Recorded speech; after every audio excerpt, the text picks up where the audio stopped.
تو یاد رکھیں کہ استغفار جو آدمی نہیں کرتا وہ حالات سے نکلنا اس کا بہت مشکل ہوتا ہے۔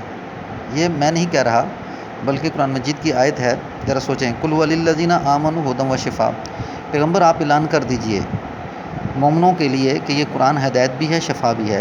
آپ صلی اللہ علیہ وسلم کو اعلان کرنے کا حکم دیا کہ آپ کہہ دیجئے، میں میرے ساتھیوں آپ سے کچھ کہہ رہا ہوں۔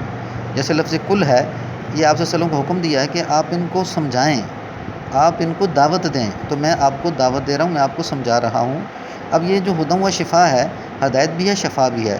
شفا کے بارے میں اب دیکھیں، حضرت یونس علیہ السلام جو مچھلی کے پیٹ میں گئے تو انہوں نے وہاں پہ استغفار پڑھا ہے، وہاں پہ انہوں نے آیت کریمہ کا ورد کیا ہے، اور یہ آیت کریمہ اللہ سے معافی ہے، لا الہ الا انت سبحانک انی کنت من الظالمین، فنادى فی الظلمات، تاریکیوں میں پکارنے لگا کہ اللہ تیرے سوا کوئی معبود نہیں، تیری ذات پاک ہے، میں نے اپنی جان پہ ظلم کیا۔ آگے اسی کے آگے آیت ہے فاستجبنا لہ ونجیناہ من الغم، بس ہم نے اس کی پکار کو سنا اور غم سے نجات دی۔ اور اسی کے آگے تیسری آیت ہے وکذالک ننجی المؤمنین، اسی طرح ہم مومن کو نجات دیتے ہیں۔ تو اب یہاں پہ یہ تین آیتیں آگے پیچھے آئی ہیں، تو اللہ نے فرمایا کہ جو انسان ایسا کرے گا ہم اس کو پریشانیوں اور سختیوں سے ایسے نجات دیں گے جیسے ہم نے یونس علیہ السلام کو نجات دی۔ قابل قدر ساتھیوں، اب یہاں پہ دیکھیں کہ ظاہری اسباب میں اگر انسان سوچے کہ مچھلی کے پیٹ سے نکلنے کے لیے آپ کو ظاہری اسباب اگر استعمال کرنے ہو تو آپ جال پھینکیں گے، آپ مچھلی کے پیٹ کو کاٹیں گے، پھر آپ مچھلی کے پیٹ سے باہر نکل سکتے ہیں، ورنہ کوئی راستہ آپ کو نہیں ہے۔ جس طرح جب انسان ظاہری اسباب اختیار کرتا ہے تو اس کے ساتھ جو چیز اللہ نے بتائی ہوتی ہے اس کو نہیں کرتا تو اللہ کی مدد اور نصرت نہیں آتی۔ اب جب انہوں نے آیت کریمہ کا ورد کیا تو اللہ نے حکم دیا، وہ آیتیں کون سی ہیں؟ فَنُبِذَ بِالْعَرَاءِ وَالسَّقِيمِ وَأَنبَتْنَا عَلَيْهِ شَجَرَةً مِّن يَقْطِينٍ۔ پہلے تو اللہ نے حکم دیا مچھلی کو کہ تم اس کو باہر پھینک کے آ، تو جب یہ باہر پھینک کے آئے، مچھلی نے باہر پھینکا، تو اللہ نے وہاں پہ دوسری آیتیں کہ ہم نے اس کو چٹیل میدان میں پھینکوا دیا، پھر ہم نے وہاں پہ اس کی کدو کی بیل اگائی۔ اب کدو کی بیل کے ساتھ کدو کا لگنا اور کدو کے پتوں کا لگنا، یہ دو سبب پیدا ہوئے ہیں۔ کدو کھانا یہ غذا کے لیے بنا، اور پتے انسان اس حضرت یونس علیہ السلام کے جسم کو گرمی کے بچاؤ سے ڈھانپ رہے تھے کہ گرمی کی روشنی جسم پہ پڑتی تھی، تکلیف دیتی تھی، اور مچھلی کے پیٹ میں رہنے کی وجہ سے جسم گل چکا تھا۔ اب یہ تین سبب پیدا ہوئے، مچھلی کے پیٹ سے نکلنا باہر، کدو کے پتوں کا پیدا ہونا، اور تیسرا کدو کا ساتھ لگنا، یہ تین سبب پیدا ہوئے ہیں۔ اگر لولا ان تدارکہ نعمت من ربی لنبذ بالعراء مذموم، اگر تیرے رب کی نعمت اسے نہ ڈھانپتی تو یہ مذموم چٹیل میدان میں پڑا رہتا۔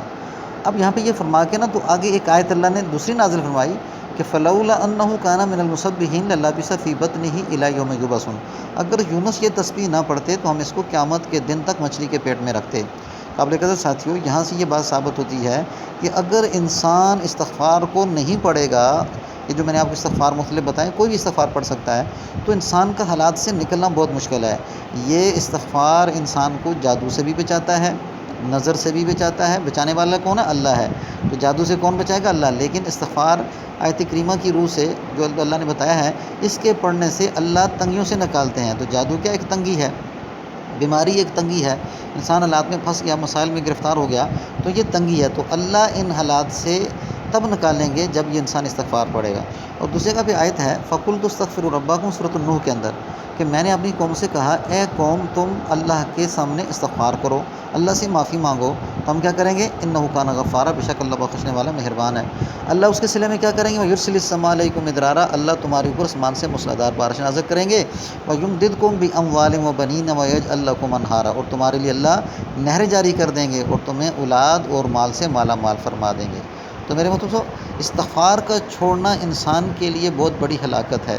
تو ساتھیوں، میرے پیارے ساتھیوں، آپ سے یہ درخواست ہے کہ انسان ہر کوئی کسی نہ کسی معاملے میں پھنسا ہوتا ہے، پریشانی پھنسا ہوتا ہے، اور استغفار کے عمل کو نہ چھوڑے۔ جو انسان استغفار کے عمل کو چھوڑ دے، کوئی بھی استغفار پڑھ سکتا ہے، استغفر اللہ ربی من کل ذنب واتوب الیہ، استغفر اللہ بھی خالی پڑھ سکتا ہے، جو کچھ نہیں آتا وہ استغفر اللہ پڑھے۔